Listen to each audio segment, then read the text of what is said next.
ሰላም ጤና ይስጥልኝ ውድ የተከበራችሁ የቡና ሚዲያና ኮሙኒኬሽን ቤተሰቦች የሰዓቱን አጫጭር ዘገባዎችን የምናሰማበት ጊዜ ላይ ደርሰናል።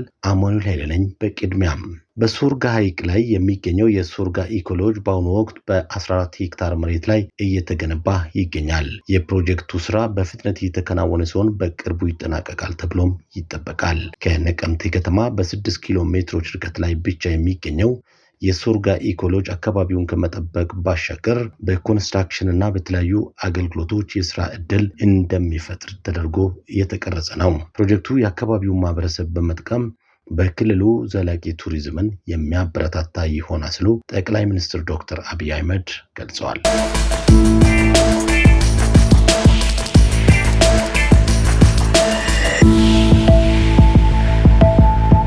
የኢትዮጵያ አየር መንገድና አዋሽ ኢንሹራንስ በጋራ ለመስራት ስምምነት ተፈራረሙ። የኢትዮጵያ አየር መንገድ ግሩፕና አዋሽ ኢንሹራንስ የጉዞ ኢንሹራንስን እውን ለማድረግና የአገልግሎት አሰጣጡን ለማዘመን የሚያስችል የመግባቢያ ስምምነት ተፈራርመዋል። ስምምነቱን የኢትዮጵያ አየር መንገድ ግሩፕ ቺፍ ኮመርሻል ኦፊሰር አቶ ለማ ያደቻና የአዋሽ ኢንሹራንስ ዋና ስራ አስፈጻሚ አቶ ጅባት አለምኔ ተፈራርመዋል።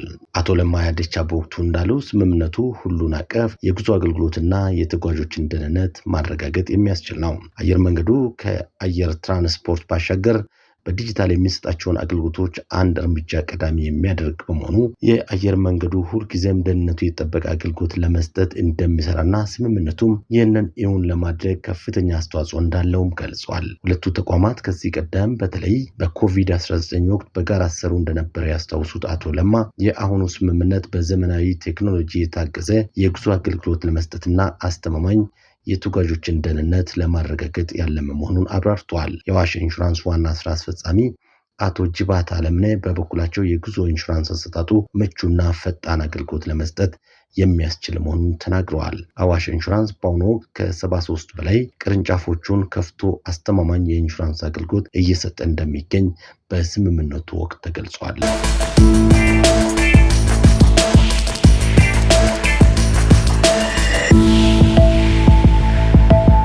የአማራ ክልል ጠቅላይ ፍርድ ቤት በ20 መሬት ላይ የሚያርፍ የዳኝነት ኮምፕሌክስ ሊገነባ ነው። የአማራ ክልል ጠቅላይ ፍርድ ቤት የክልሉን ሕዝብ ለሕግ የበላይነትን ያለመ እምነትና ክብር ሊመጥን የሚችል በ20 መሬት ላይ ያረፈ የዳኝነት ኮምፕሌክስ ፕሮጀክት ሊገነባ መሆኑን ገልጿል። የአማራ ክልል ጠቅላይ ፍርድ ቤት ፕሬዝዳንት አቶ አለማንተ አግደው እንደተናገሩት በተለያዩ ጉዳዮች የሚፈጠሩ አለመግባባቶችን ለመፍታት የሚያስችሉ ዓለም አቀፍ የግል ዳኝነት የልሂቀት ማዕከልና የሰላም ማዕከል የያዘ የተማከለ የዳኝነት ኮምፕሌክስ ለማስገንባት የተሟላ ዝግጅት ተጠናቋል። የተማከለ የዳኝነት ኮምፕሌክስ ግንባታው አጠቃላይ የግሪነሪና የላንድስኬፕ ስራውን ጨምሮ በ20 ሄክታር መሬት ላይ የሚከናወን መሆኑን ፕሬዝዳንቱ ገልጿል።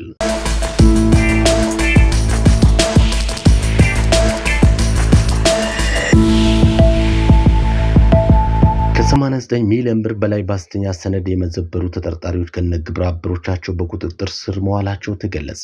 በሐሰተኛ የባንክ ዋስትና ሰነድ በመጠቀም በተለያዩ ባንኮችና ድርጅቶች ላይ ከ89 ሚሊዮን 296 ሺህ ብር በላይ ጉዳት አድርሶ ሲፈለግ የነበረው ተጠርጣሪ ከነግብረ አበሮቹ በቁጥጥር ስር መዋሉን የኢትዮጵያ ፌዴራል ፖሊስ አስታውቋል። ተጠርጣሪዎቹ ስልጣንን ያላግባብ በመጠቀምና ሐሰተኛ ሰነዶችን በማዘጋጀት በገዳ ባንክ፣ በኦሮሚያ ህብረት ስራ ባንክና በኢትዮጵያ ንግድ ባንክ ላይ ከባድ የሙስና ወንጀል መፈጸማቸው ተገልጿል። በተለይም የጎዴ ወይን ትሬዲንግ ኃላፊነቱ የተወሰነ የግል ማህበር ስራ አስኪያጅ አቶ ጌታውን መለስ ልህን ከገዳ ባንክ አገምሳ ቅርንጫፍ ስራ አስኪያጅ አብዲሳ ቶሎሳ ደበሊ ጋር በጥቅም በመመሳጠር የቅርንጫፍ ማህተምና ፊርማ ለወንጀል ድርጊት ማስፈጸሚያ ሲጠቀሙ መቆየታቸውን ፖሊስ አረጋግጧል። ተጠርጣሪዎቹ በዚህ የተቀነባበረ የወንጀል ድርጊት ለወደራ ሁለገብ የገበሬዎች ህብረት ስራ ዩኒየን የሚውል የውል ማስከበሪያና የቅድመ ክፍያ ዋስትና በማስመሰል 23 ሚሊዮን 296 ሺህ ብር እንዲሁም ለፈናን መሐመድ በሽር የቀለም ማምረቻ ድርጅት 20 ሚሊዮን ብር የሐሰት የዱቤ ሽያጭ ዋስትና ሰነድ በማቅረብ በድምሩ 43 ሚሊዮን 296 ሺህ ብር የገንዘብ ጉዳት እንዲደርስ ማድረጋቸውን የፖሊስ ምርመራ መዝገብ ያመለክታል።